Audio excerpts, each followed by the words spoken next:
Good evening to all the good viewers of this program. This is the first English program of this week. We will be having two Persian languages and two English language programs this week for you. This is the first of the English.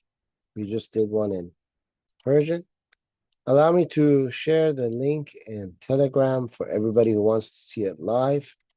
That way I also have a chance of clicking on it and viewing it with you live through YouTube, so that if I see any problems, I can help solve that for you. Today we are going to cover something very important.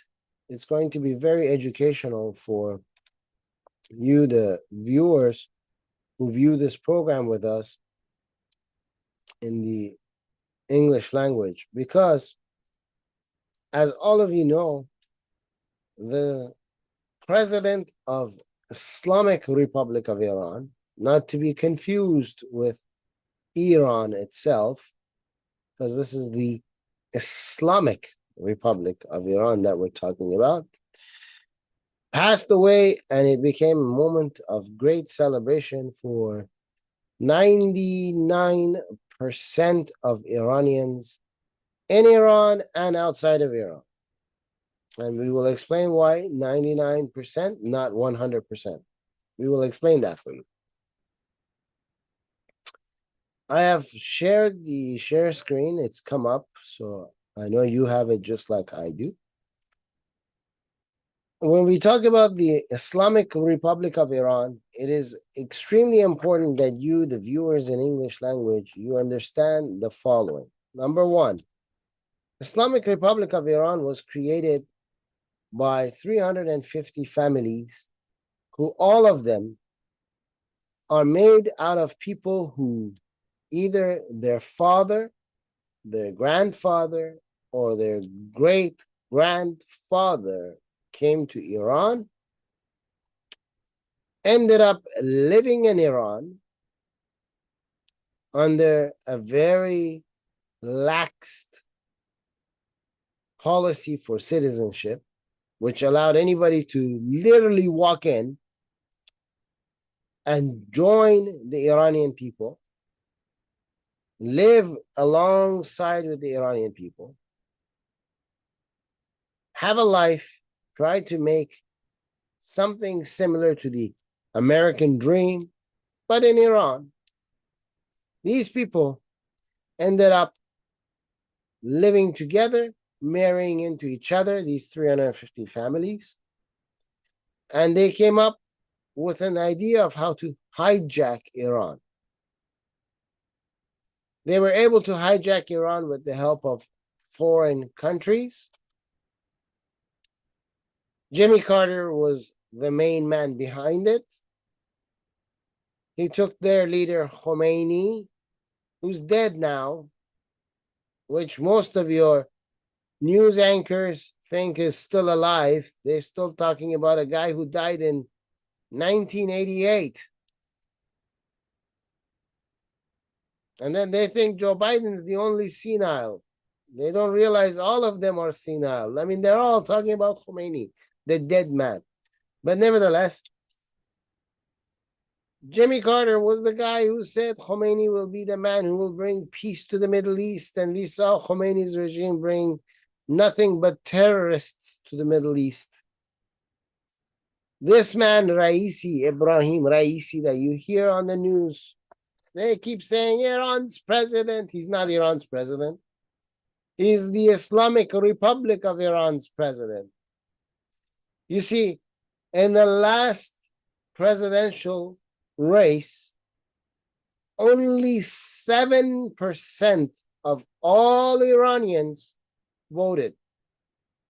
I'm not saying they voted for him. I'm saying all together in the whole country, only 7, not 70, not 17, 7. Only 7% of the population voted.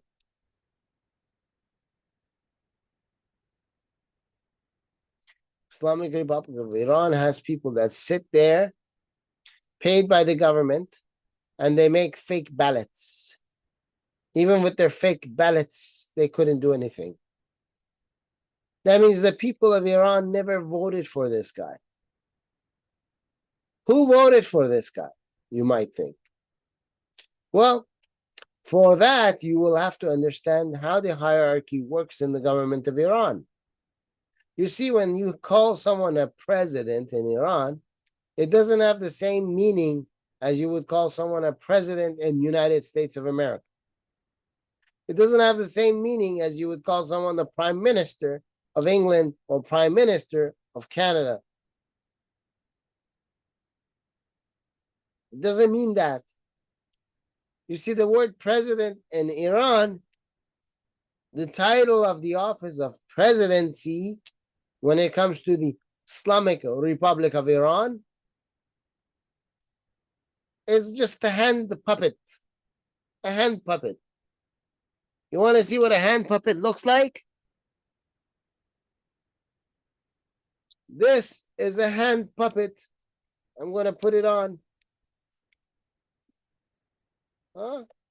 Time to bring out the puppets again.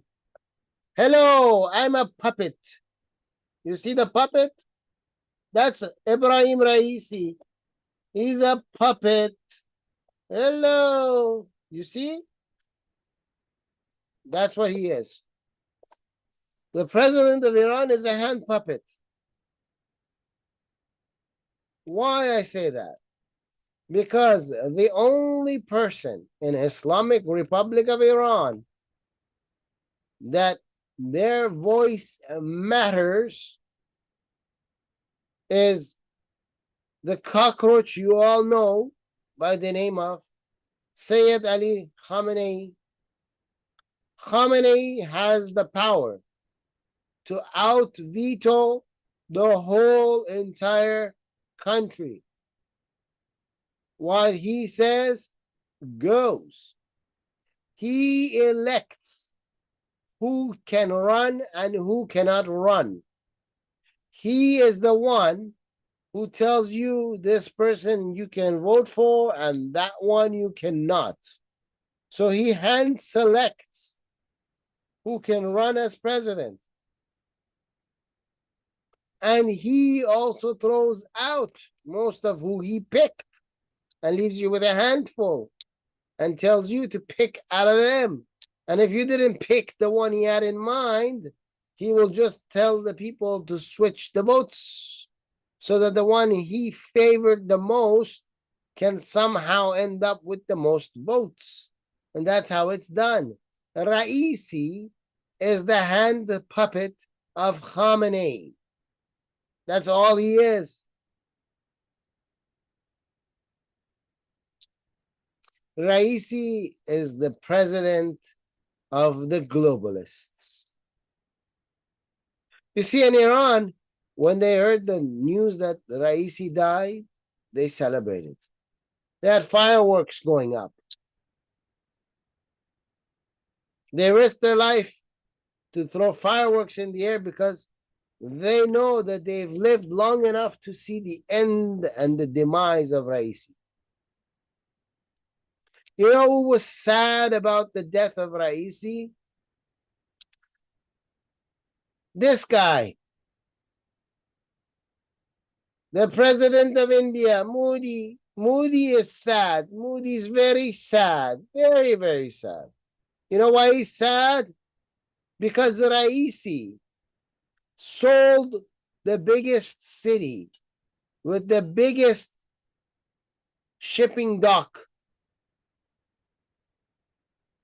in Iran to this Indian from India for over 100 years at a ridiculously low price so that this guy from India can have another place for Indian power of shipping to take place. I mean, it's not like India is surrounded by desert from all sides.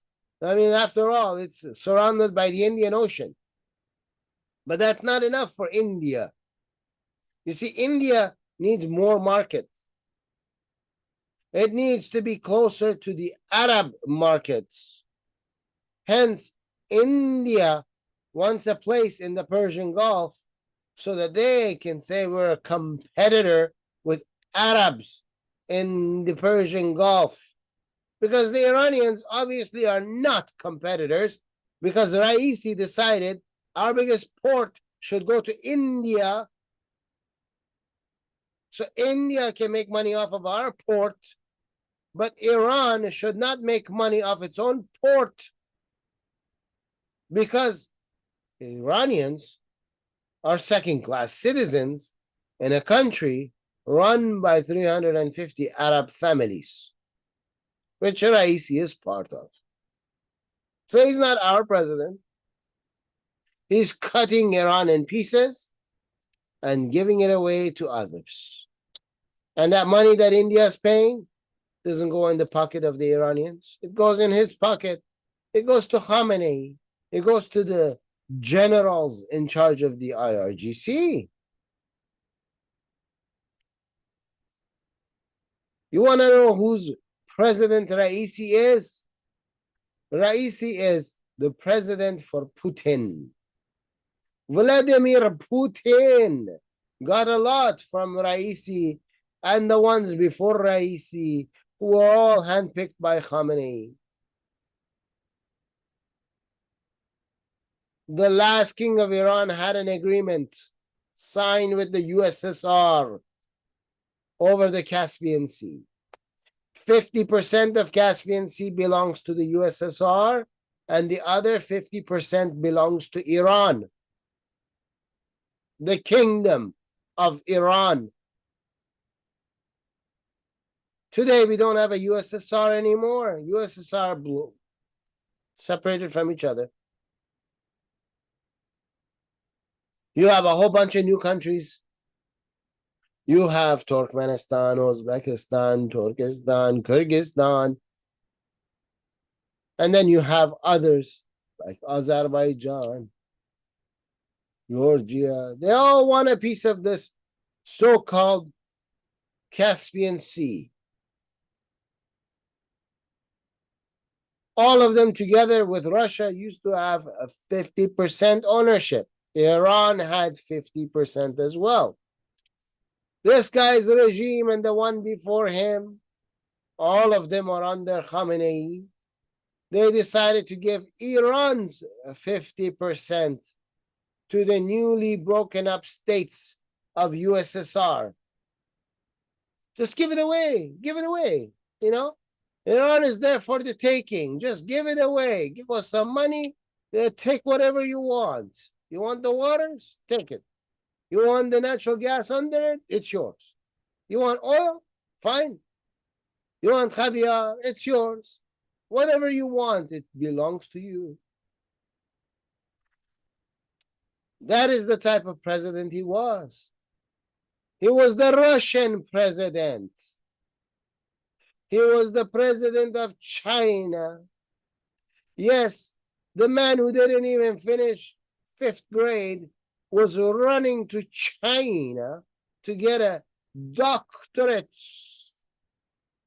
in politics from Chinese universities and to speak there about how the Chinese can have ownership of the Persian Gulf.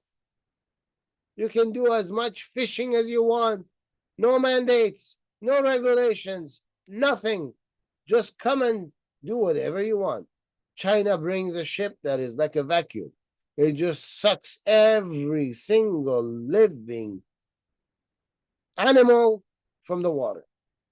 Meanwhile, him and his predecessors, all handpicked by Khamenei, passed the law. Iranians cannot fish in their own waters in the Persian Gulf.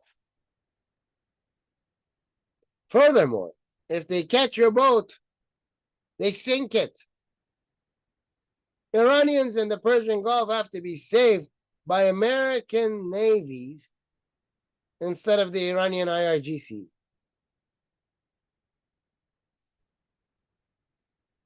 And then, if they're returned back to Iran, They're going to political prison for fishing. He's not the Iranian president. Here you see him. He's sitting with the president of the country newly formed called Azerbaijan, which used to be a province of Iran called Arawan, which the Russians took from Iran in the time of the Qajars.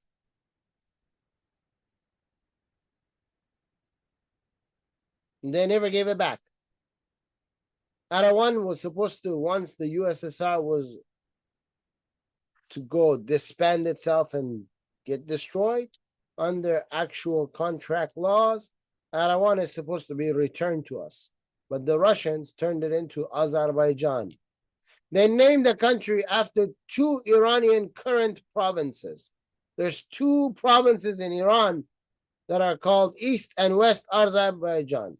And these guys went and made a country for themselves. These donkeys made a country for themselves, calling themselves Azerbaijan, when their actual name is Arawan, supported by the Russians.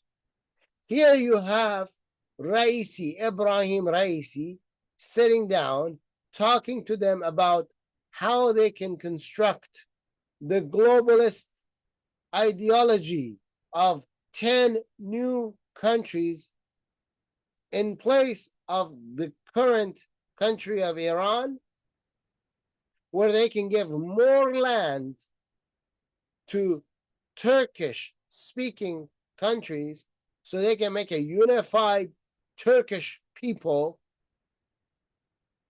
and change the landscape.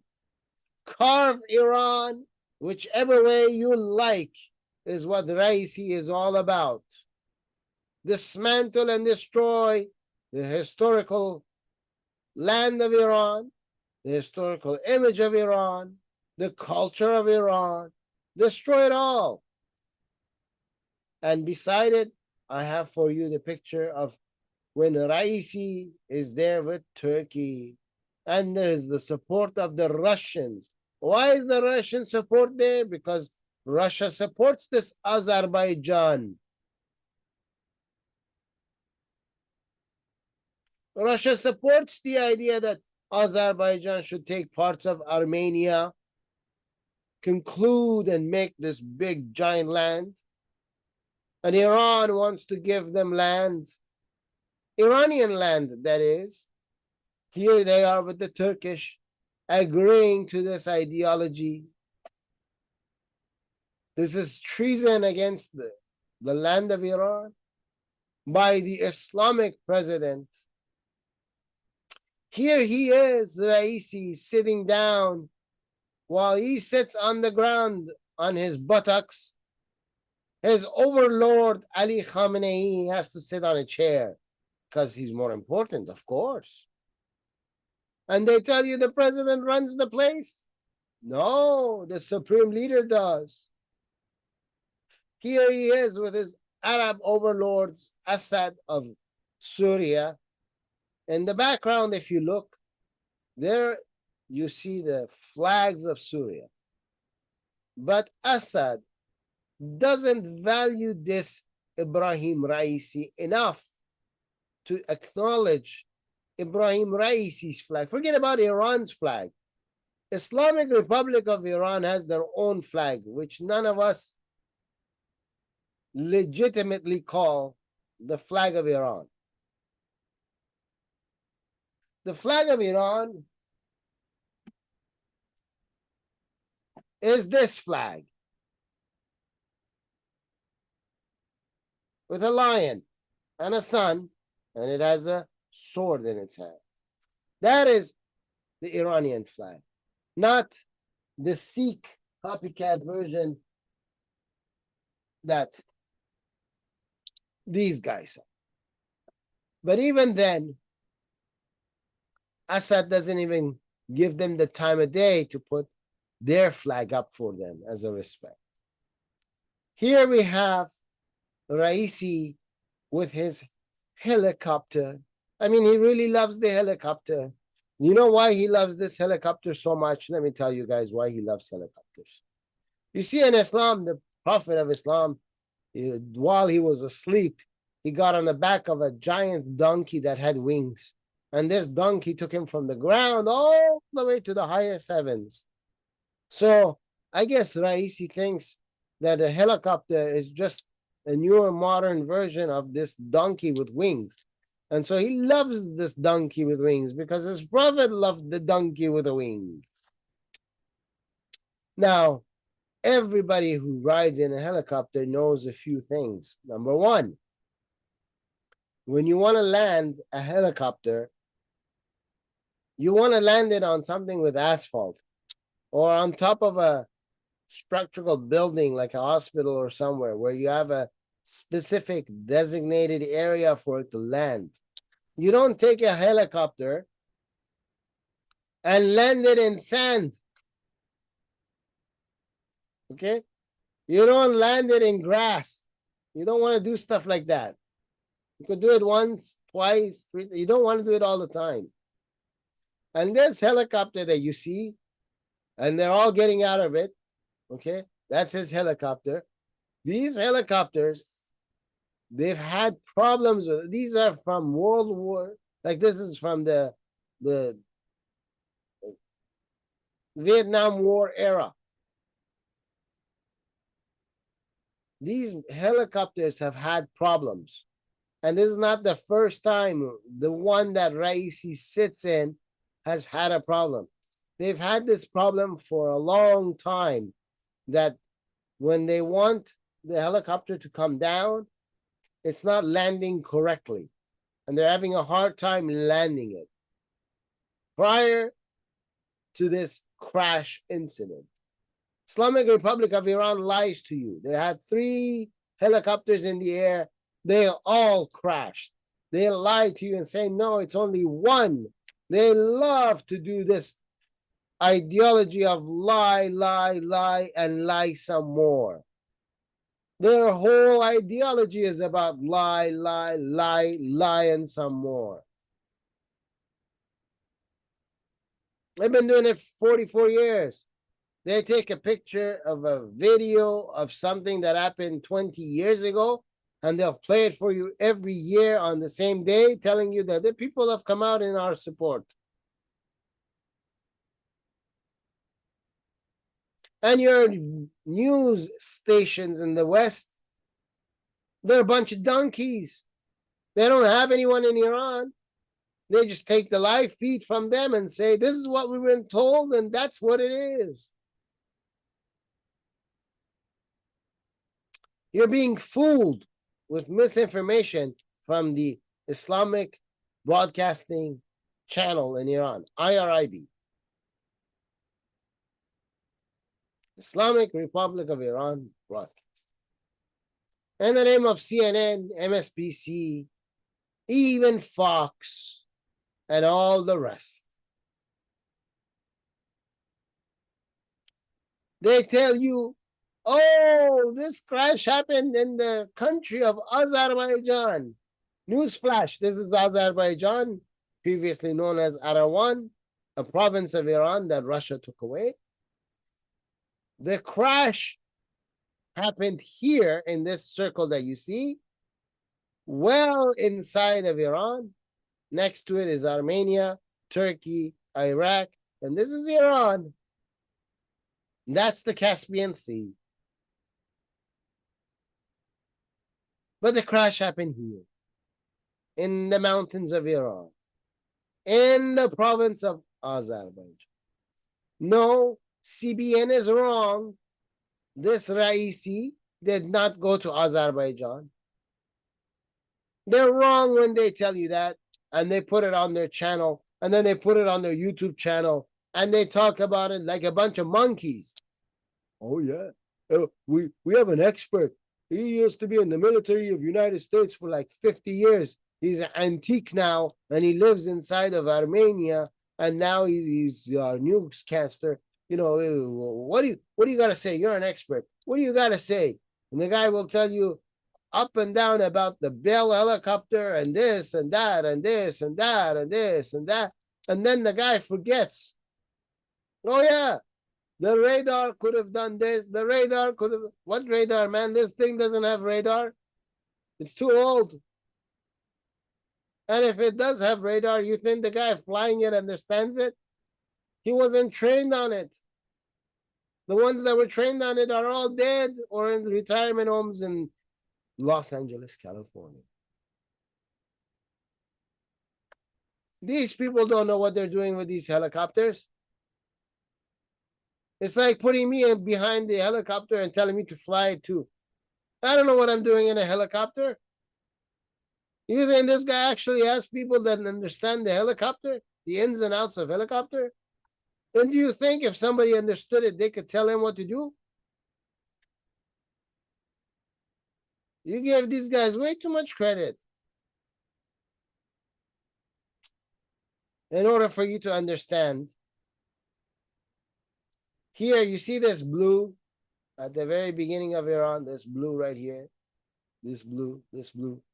That's West Azerbaijan, the province. And beside it, this fat one in the middle, this creamy color fat one, that's East Azerbaijan, the province. Where did it happen? In East Azerbaijan. That's the helicopter. And that's him. He's come to visit you after death. What they don't tell you, they told you Raisi died. Raisi died. But they don't tell you it's worse than that. He had 9 people in his helicopter. That means him and 8 more. Out of those 8 more, 1 was the pilot. So we can exclude the pilot, right? So the pilot's gone. So we got the pilot out of the way, and then there was the 8 of them. Out of the 8 of them, everybody tells you about him, but nobody tells you about the other 7. Well. Dr. Musawa has found for you the big shots out of those 8, including him and the 7. These are the pictures that you can see. How many do we count here? 1, 2, 3, 4, 5, 6, 7. 7 of the big shots that were in his helicopter are, of course, himself, Raisi. Beside him was Hossein Amir Abdullahian, the foreign minister of Iran. That's the guy that came to the UN a few times and he said, if America doesn't do this, we will attack them. If America doesn't do this, we will take them out. If Israel doesn't do this, we will take them out. We shot over 300 missiles. Let that be a lesson to Israel. Now we won't shoot anymore. Now we're going to be a nice boy and sit in the corner. But if Israel does something, we're going to do this and we're going to do that. If Saudi doesn't do this, we're going to do this and we're going to do that. That's the guy. Okay, right here. Beside Raisi, you find another guy. You see this other guy who looks like he's 100 years old. This guy over here with the white beard like a goat. You see that guy? This guy is the representative of Khamenei to East Azerbaijan, the province. You see, Khamenei, not only does he have power over the actual government, but in every single province, he also has a clergyman who's in charge of that province. And this clergyman in that province is stronger than the government inside that province and the government for the whole country. And Khamenei has one of these clergymen in every single province. You see, these clergymen, they only respond and answer to Khamenei. That means everybody else, including the IRGC, the military, the president, and the rest have to take a knee to them.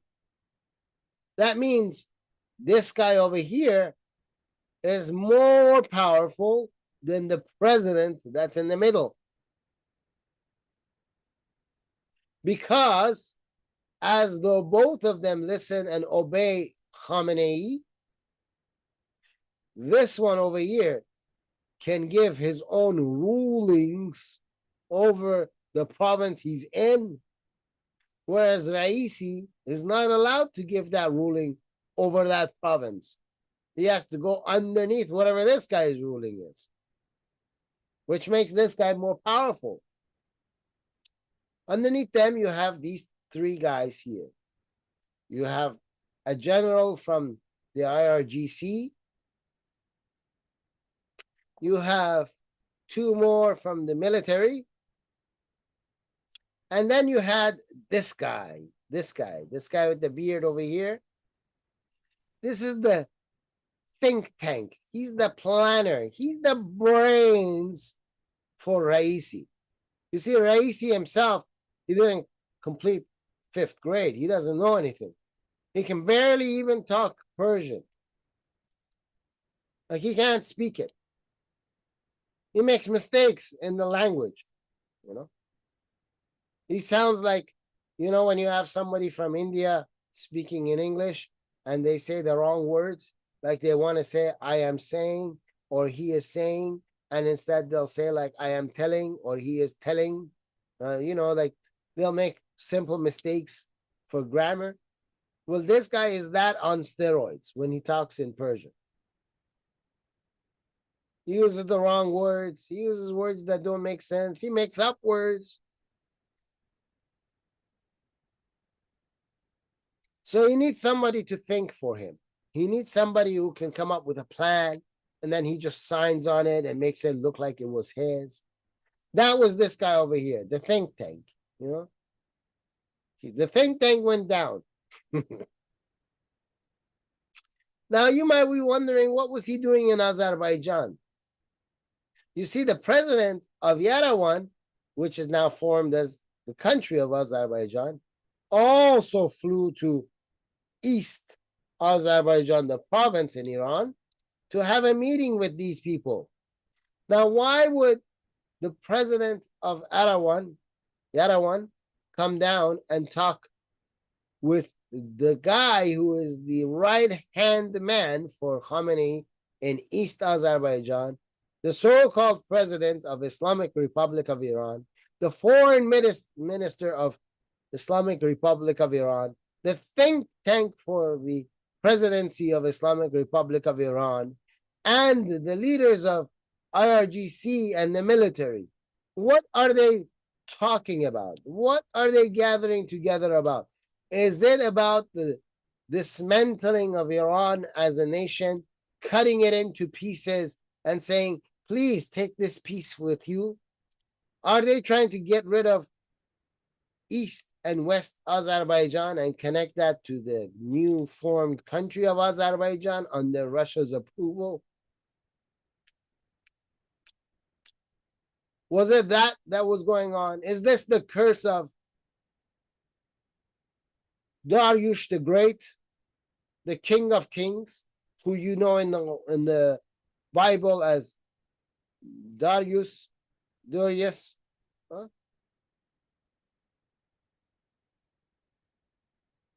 You see, that king, while he was alive, he cursed anyone who is the enemy of Iran. He cursed the liar and the enemy of Iran.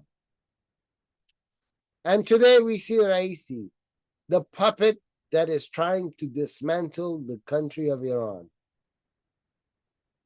And the curse of the great King of Iran has landed on his head.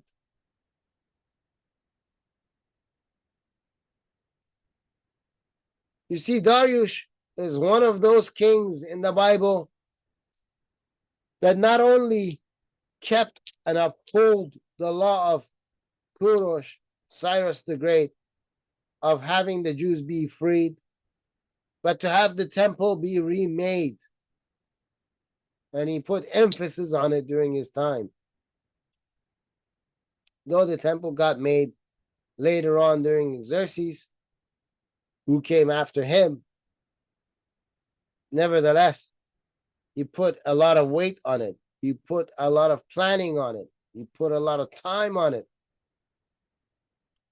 And I believe the God of the world rewards him and upholds his curse on the enemies of the land. One of the big ones is this guy. You see, a big entourage went down. This is a big blow to Ali Khamenei. Though Ali Khamenei has a lot like him, he can pick to put in his place. That's not a problem. But the fact that they're dead mid-planning of how to destroy and dismantle Iran and make it smaller and give its land away to others is a big blow because it sets them back. You see, this is Hossein Amir Abdullahian. This is this guy in the corner. Interestingly, he's at the World Economic Forum. This is the same World Economic Forum that Klaus Schwab is at. Leaders of the globalist movement countries come down to. They want that Agenda 2030, where they want all your jobs gone. They want you to be dependent on the government. They want you to be in high-rise buildings without windows. This is where Klaus Schwab says he's going to make the world own nothing and be happy about the fact that the people of the world own nothing. This is where they come up with different type of jabs that they can give you so that you can die faster, and medicine that will, instead of help you, make you die faster, and food that is designed not to help you, but to make you die faster, like how they make rice out of plastic, meat out of plastic, meat out of oil, meat out of natural gas. That's right. You never thought you may need to eat oil just like your car needs oil. But yes, Klaus Schwab thought of that. That's what they want to give you. This is where AOC will tell you that banning meat from cows is good, but laboratory meat that is live and moving like this, that should be good for you to eat. And you see him there. He's right at the World Economic Forum. He's got his hand on his chest. Like, yes, master. Tell me, master. I will do what you want, master. That's right. He's right there. Taking all the instructions he's been given so he knows how to kill the Iranians in Iran. You see him right there. And there is his friend. Khamenei's representative to East Azerbaijan. Here's the guy whose name is Muhammad Ali al-Hashem. This 100-year-old man that you see over here, well, we have a special video of his father for you. Allow me to share that screen with you so that you can see the video, and then I will translate the video for you. Okay? Muhammad Ali al-Hashem is roughly, you can say, about 100 years old. And he's the representative of Cockroach Ali Khamenei, who's the spiritual leader of the Islamic Republic of Iran. Don't make that a mistake with the people of Iran, because people of Iran give more value to the toilet paper that you use to wipe your behind with than Cockroach Ali Khamenei and whoever he wants to pick. Right now, what you have is the father. You have on screen the father of Muhammad Ali al-Hashem. Now, Muhammad Ali, like we said, not to be mistaken with the boxer Muhammad Ali, is roughly about 100 years old. His father is roughly about 200 years old, okay? So the guy you're seeing right now on the screen is roughly 200 years old. And this 200-year-old says that his own son, who's 100 years old, is his father, meaning his father. And that he is now obliged to do whatever his son, who is now his father, tells him to do, because, whatever his son, who's now his father, tells him to do is obligation on him that he has to do it. I'll explain how that works later on, but we're going to listen to him explain this to us when he found out the news of his son being dead.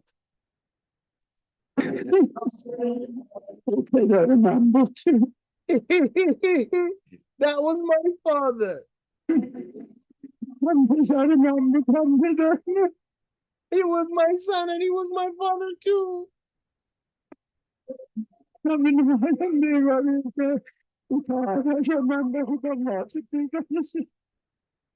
Whatever he would tell me, I would take it as obligatory. I have to do it. I have to do it. Whatever he says, I have to do it.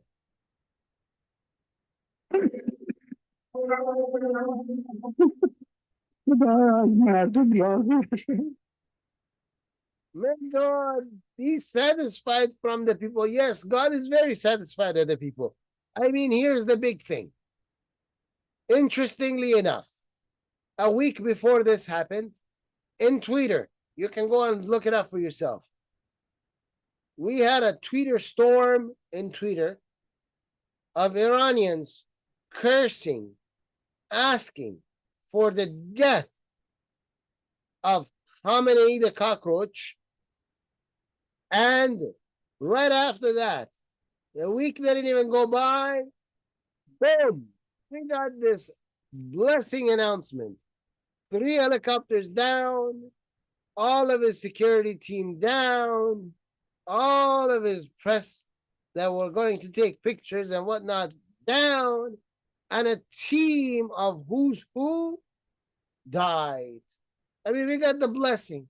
We asked from God and God delivered. Of course, we're happy. We're extremely ecstatically happy. We couldn't be more happy. I mean, we were so happy. All the Iranians that I know are eating cake because we're so happy. Why wouldn't we be happy? Back to our program. Let's go back. And then we have the people that are in the West. And some of them, they joke around. They want to joke around and they say stuff like, oh, we heard your president. Have you been watching the news with your president? This is not our president, man. Don't insult us.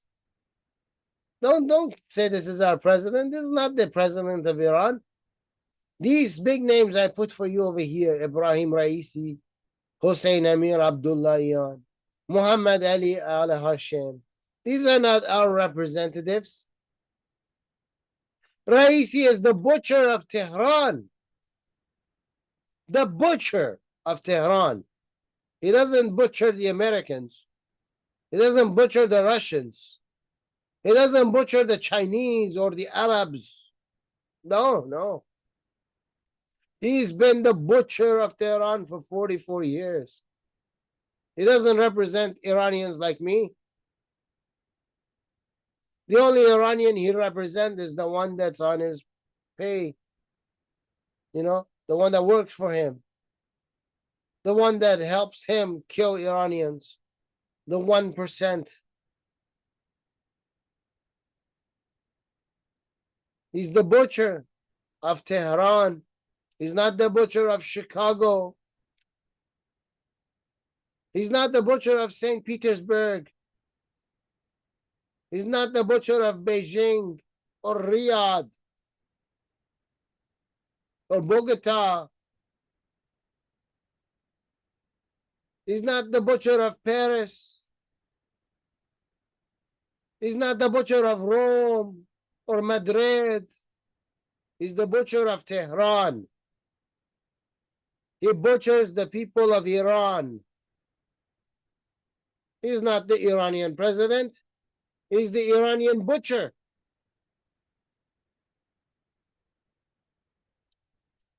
Oh, what happened to your president? My president is Donald Trump. He's the world's president. And my king, his name is Reza Pahlavi. But I don't have an Iranian president. There is no Iranian president. And then 2 days ago, 3 maybe now, on the 24th of this month, practically 3 days ago, we had an attack. You see, the Iranian people, they think that everyone's civilized like them. They want to go out and they want to, celebrate, and they want to show their happiness. But they get attacked in London, England. This is not London, Iran, okay? This is London, England. This is not London, Ontario, Canada. This is London, England. The house of the Kingdom of England. Yeah, they're right there. In broad daylight, a small group of Iranians get attacked by a bunch of Arabs that come out of a Islamic Republic of Iran financed mosque, a masjid. They come out like a bunch of terrorists that they are. What are they doing in your countries, in your Western countries? These people supposedly ran away from Islam, but they're there holding Islam. And then you will find some Westerners that say, in my city, the sheriff of our city is a Muslim. He participates at the LGBTQ plus prides. He's there. These are not bad Muslims. They're not like the ones in the East. These are nice ones in the West. You're a nice Muslim in the West attack a bunch of women and a few men. There was only 5 people. And 50 of them came out to beat up 5 people. This is the link for it from Iran International, the news agency. Here's the story about it. On Friday, violently attacking a group of Iranian dissidents, celebrating Ebrahim Raisi's death, injuring at least 4 people. There was only 5 of them, injuring at least 4. When you see them say that, they're downplaying it. There's at least 4. What do you mean at least?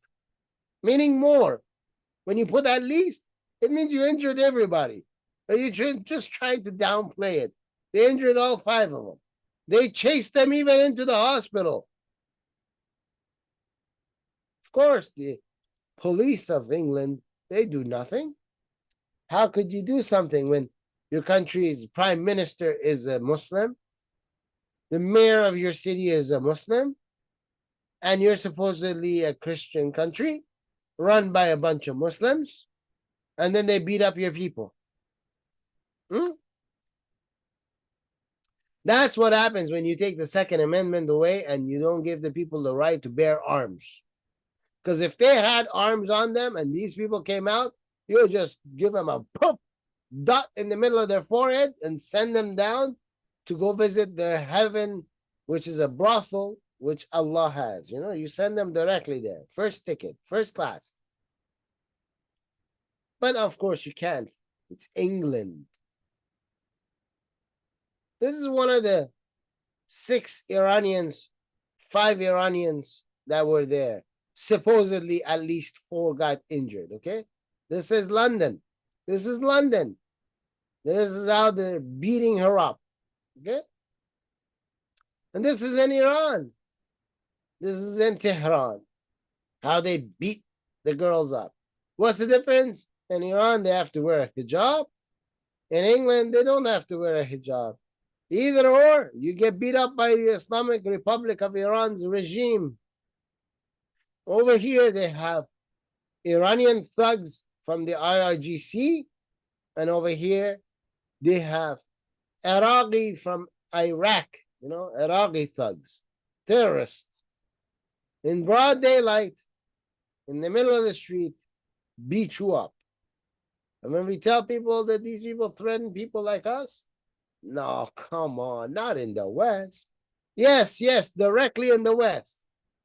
They are here. They are amongst you. But you're asleep. You don't see it. And for you, the viewers, we have a video too. I will play the video for you. And I will translate it for you. Because, you know, you guys don't speak Persian.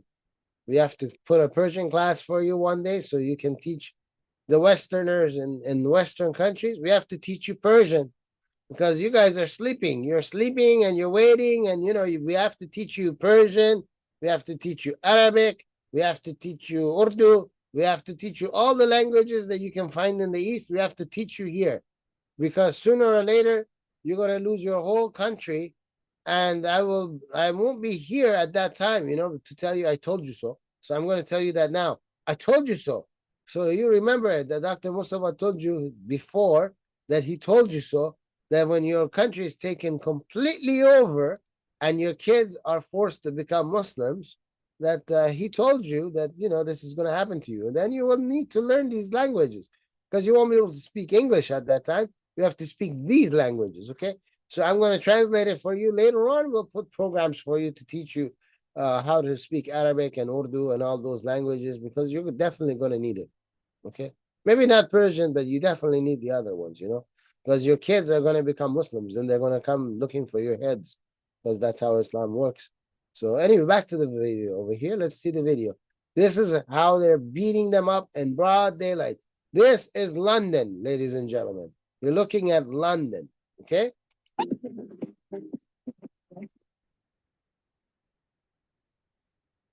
So the girl is yelling, the lady is yelling, Kamak, meaning, help me, help me. This guy yelled death to Khamenei and swore at the guy for attacking the woman. And as you can see, there's a few of them and like 50 of these Arabis who are speaking in Arabic. And they're beating the women up.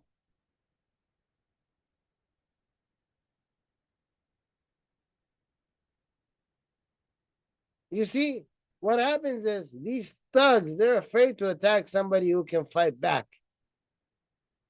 So the first person they'll pick on is a woman.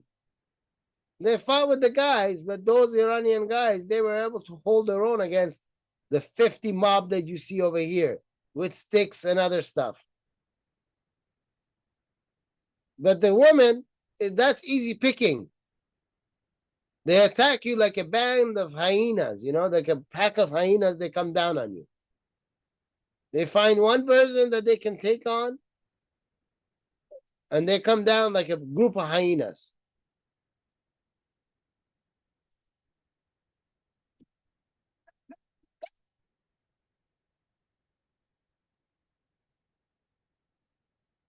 They broke her glasses, and they come back to attack more.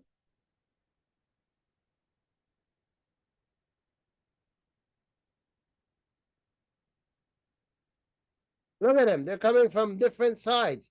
Some came from that side. Some are coming from this end. In the middle of the street.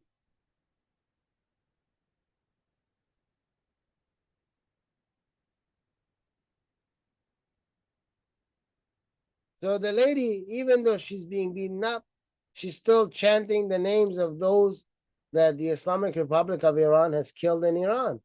Nika Shah Karami and others. She's mentioning them by name.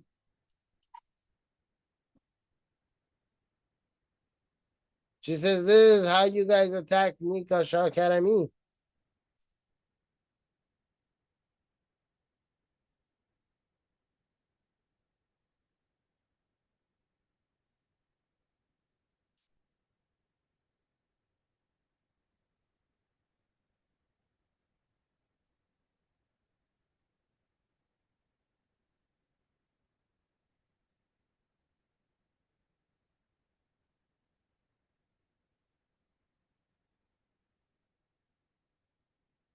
You see, they're here. They're with you. What do you want to do about it in the West? The people of the West. It's time for you to wake up. Islamic Republic of Iran is right here. It's in Dallas. It's in Houston. It's in Los Angeles. It's in Chicago. It's in New York. It's in Nebraska. You name it, your state, your city, wherever you are, it's there. You name your country, it's there. They're there in Holland. They're there in Germany. They're there in Austria.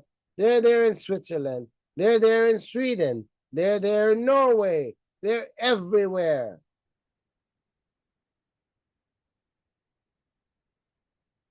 And they're going to target. You see, the first target, the biggest target is the Iranian people. They got to target the Iranians. Why? Because we know them. And we are the ones that can give you the information, the valuable information that you need, the desperate valuable information that you do not get from your own news channels. So we're target number one. Because if they get rid of us, then they keep you in a state of sleep. Who can wake you up? People like me. So we are targets number one. But then you're target number two, because they're coming for your kids. Yet you don't understand. You think they're civilized because they've come here and they're part of your country. And your people are civilized. So you think they're going to be civilized. No, they're a bunch of animals coming over here. And what was wrong with staying in their own countries? They want to stay religious and they want to keep their prayers going. I thought they ran away from that to come over here. What are they doing keeping it? I used to be a Muslim. I know what the jig is. I mean, we were taught when we were in mosques, oh, we are praying one day the world is going to be all Muslim. How's the world going to be all Muslim? Well, Islam will just take over, it's the truth and blah, blah, blah, and yada, yada, yada. Then you find out that everything they tell you is fake. And then you find out the only way they can take over is if they start a jihad, a war, a holy war. They don't have the weapons the United States has. They can't go to war with the United States. So how are they going to do it? Through your children. They're going to target your children. They're going to get your children to support them. And if you don't believe it, go look into your universities today and see how they support Hamas. Go look into your universities and see how they're living in a tent because they want to associate themselves with what they've been told about Palestinians living in tents, which is not true. It's a lie. Number one, there is no Palestinians. They were all killed by the Muslims 1,400 years ago when they came and took out the Jews and took out the Palestinians. What you see there today, these are Arabs pretending to be Palestinian. I mean, Yasser Arafat was their president. And even Yasser Arafat was from Egypt. The first president for the Palestinians is an Egyptian. That's like me saying the next president of the United States is from China.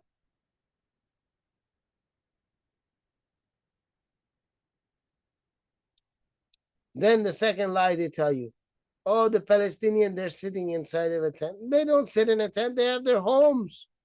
They have their food. But your kids, they're hook, line, and sinker. And you guys fall for it.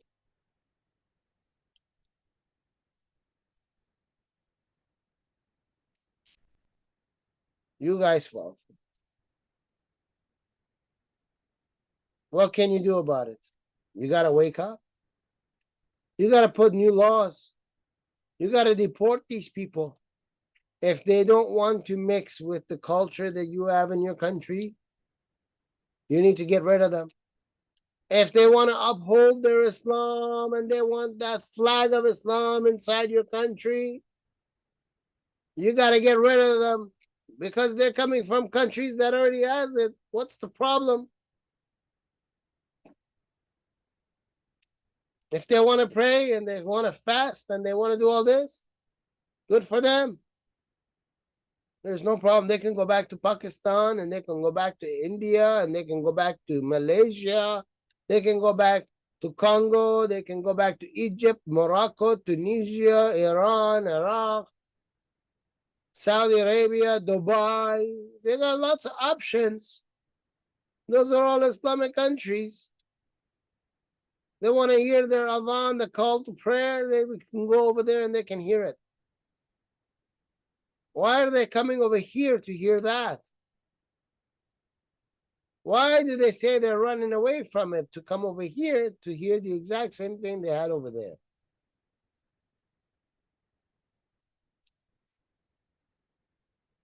Islam cannot mix with the West. As a Muslim, you have to accept Islam only.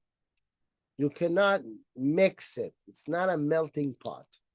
It's not like Christians and the Jews and the rest, where you can say they can, to a certain extent, mix with each other. No, Islam cannot do that. Islam keeps itself separate from everything else. Islam teaches in the Quran that the human that you see in front of you is not a human. The humanity are not humans. They're all animals in the eyes of Islam for the Muslim. They're there to be sacrificed. Like someone who has a farm and he sacrifices his, sheep and goats and chickens and cows. Why does he sacrifice them? He kills them, he butchers them so he can make money off the meat. Islam looks at people the same way. If you're not a Muslim, you're there for the slaughtering of a Muslim. Muslims can do whatever they want with you. They own you. They're not coming over here so they can take part in your culture and have a Thanksgiving with you. They're coming over here because they want to take over you.